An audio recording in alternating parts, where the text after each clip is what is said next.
Hi there, it's me.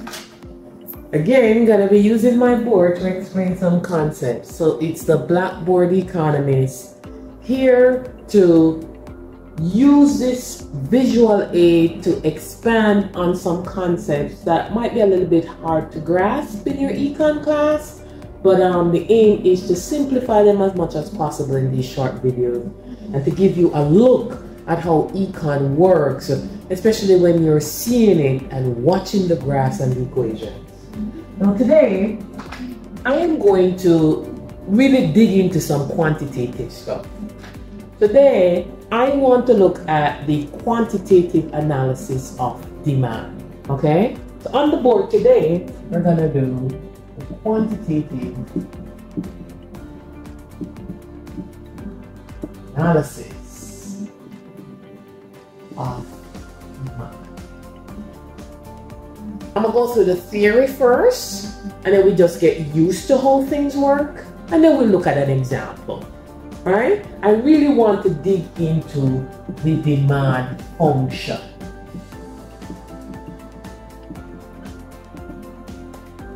You've all gone through demand in your econ class, that downward sloping demand curve, and you've used it for markets. Even in your macro econ, you might have aggregated all the demand and look at aggregate demand. This is going to be for the market demand, right? And what I'm going to do is, I am going to look specifically at the demand function for some good, let's call it good X, okay? So I am going to look at demand function for good X as a mathematical representation, okay, describing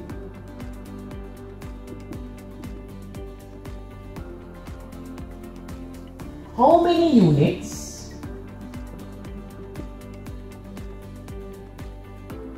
will be purchased at different prices, is what you're used to, okay? So at different prices,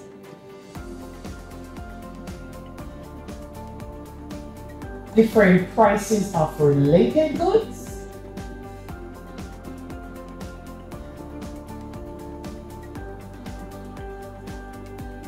income, and other variables.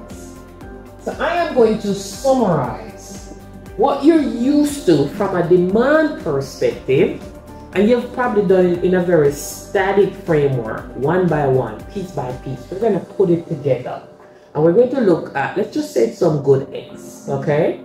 But we're going to use a mathematical representation to kind of describe that quantity demanded being affected by the price of the own good and what you know as the determinants of demand. So all that you've done on graphs, we're going to do it as a little mathematical equation. And it's not going to be complex. You know why? Because I'm going to show you how to do it quite simply on our board. That's why we got our board right here to explain difficult concepts. So the demand function, what does it look like? All right? So let's get an idea. We know what we're going to be doing, but what does this mathematical representation look like? Okay? So let's put that equation on the board. Let's say some good X. So this is the quantity of X that's being demanded. So some good X, quantity that's being demanded, is equal to, when you do this, you're saying this quantity demanded is being affected by some things, okay? So let's start off with the quantity demanded of X is equal to, and we're going to write it in a general format first, and then you're going to see what it means. So generally, this mathematical representation, some good X demand is equal to, this is what's known as a constant, okay? Let's call it alpha 1 for now, right? What else affects think about you personally as a consumer. What are the things that affect your quantity demanded of the good or the demand for the good? There should be one primary one. When you go into the store, okay, and you're walking in Trader Joe's, and you're walking in Whole Foods, and you're looking, or you're walking in Ralph's, and you're looking, what is it that makes you decide to pick up that particular brand of good? Okay? Or if you're in Trader Joe and they have those little samples and you go, and then you walk in the aisle and you pick up one. What do you look at before you make that decision to purchase? There's a primary variable that drives that. The price of the good, right? So the quantity demanded is affected by one key variable is the price of the good in question. So if we're talking about good X, one particular variable that affects the demand for X would be the price of X. Now how do you denote that? Let's just say this is alpha X, the price of X. Does that make sense? Yeah? Your demand is affected by the price of the good in question. What else affects your demand? There are other variables that affect your demand as a consumer. Okay? Let me give you a simple example. Let's say you either drink Pepsi or Coca-Cola. Okay? Then you're walking down the aisle. And let's say you normally, on a Friday night, you get your Domino's pizza and you buy the Pepsi. So you're walking down the aisle. And when you get to the soda aisle, you see the Pepsi and you also see the Coca-Cola. Will the price of the Coca-Cola affect your decision to buy Pepsi for your Friday night pizza eating activity? Probably. No, that's not the price of the good in question. That's another good. Okay? So, not only are you affected by the price of the good in question in terms of your demand, you're also affected by the price of some other good. And that's why we're calling it PY. Okay? Don't get too hung up on the symbols right now. Just think about the theory and what we're trying to do. Okay? These are what's just known as coefficients. But think about the theory. Your demand or quantity demanded for the good is affected by the price of the good in question. It's also affected by the price of other goods. What else affects your demand? You're going down the aisle and you're shopping. What else affects your decision to pick up that, to not pick up that? What else affects you?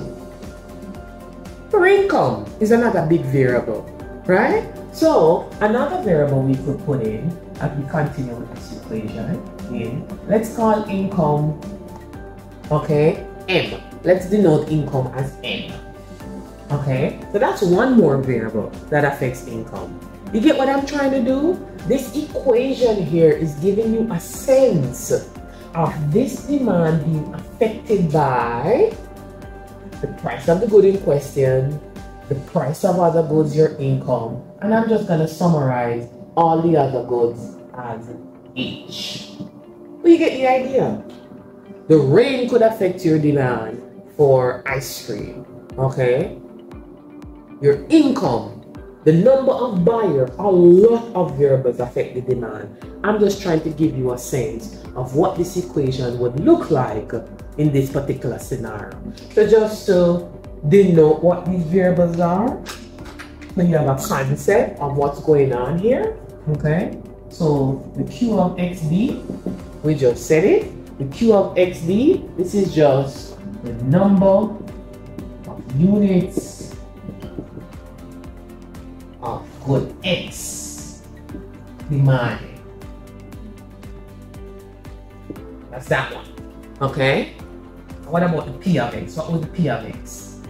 The P of X was the price of the good in question. But since it's good X, it's not the price of good X.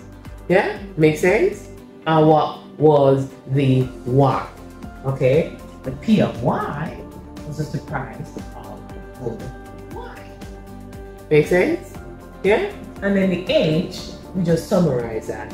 The H was, but before we get to H, we actually have N. Let's go in order. Okay? So the N itself was income. Alright, and then the last one, H. Okay, we just summarize that as other variables okay, affecting demand. So you see how to move from the theory to a mathematical equation? You see it here? Just think about the theory, okay? The quantity of the good, from the demand side, what affects it?